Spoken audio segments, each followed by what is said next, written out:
ಸರ್ಕಾರ ನಿಗದಿಪಡಿಸಿದಂತೆ ಒಣ ಜಮೀನಿಗೆ 13,000 ಹಾಗೂ ನೀರಾವರಿ ಜಮೀನಿಗೆ 17,000 ಒಂದು ವಾರದಲ್ಲಿ ನೀಡಬೇಕು.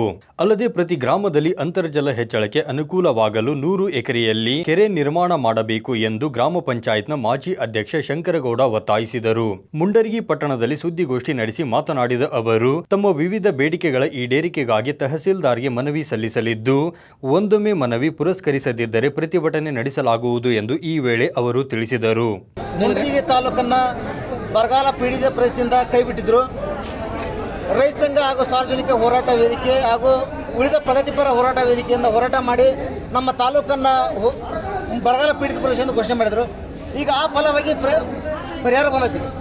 ಪರಿಹಾರ ಹೆಂಗೆ ಬಂದಂದ್ರೆ 100% 25 ಜನಕ್ಕೆ ಮಾತ್ರ ಪರಿಹಾರ ಬಂದೈತಿ.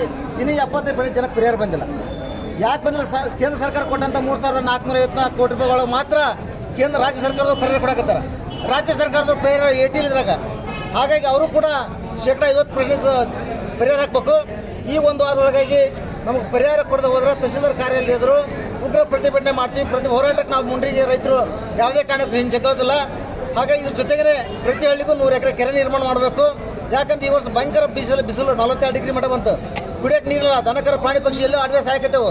ಹಾಗಾಗಿ ಪ್ರತಿ ಹಳ್ಳಿಗೂ 100 ಎಕರೆ ಕೆರೆ ನಿರ್ಮಾಣ ಮಾಡಿದಂದ್ರೆ ಅಂತರ್ಜಲ ಹೆಚ್ಚಿಗೆ ಆಕತಿ, ಪ್ರಾಣಿ ಪಕ್ಷಿ ರೈತರು ಬದುಕ್ತೀವಿ.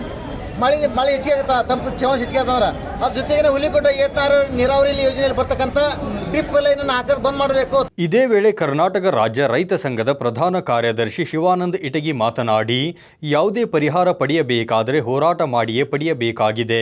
ಹೆಸರಿಗೆ ಮಾತ್ರ ಪರಿಹಾರ ಬಿಡುಗಡೆ. ಕೇವಲ 100 ಜನರಲ್ಲಿ 25 ಜನರಿಗೆ ಮಾತ್ರ ಪರಿಹಾರ.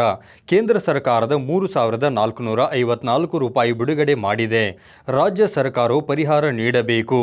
ಕೇಂದ್ರ ಸರ್ಕಾರ ಕೊಟ್ಟ ಪರಿಹಾರದಲ್ಲಿ ರಾಜ್ಯ ಸರ್ಕಾರವು ಪರಿಹಾರ ನೀಡಬೇಕೆಂದು ಆಕ್ರೋಶ ವ್ಯಕ್ತಪಡಿಸಿದರು. ಈ ಸಂದರ್ಭದಲ್ಲಿ ಶರಣಬಸಪ್ಪ ಕಂಬಳಿ, ದ್ಯಾಮಣ್ಣ, ಹುಚ್ಚಪ್ಪ ಹಂದ್ರಾಳ್, ಭೀಮೇಶ್ ಬಂಡಿ ವಡ್ಡರ್ ಸೇರಿದಂತೆ ಇತರರು ಉಪಸ್ಥಿತರಿದ್ದರು.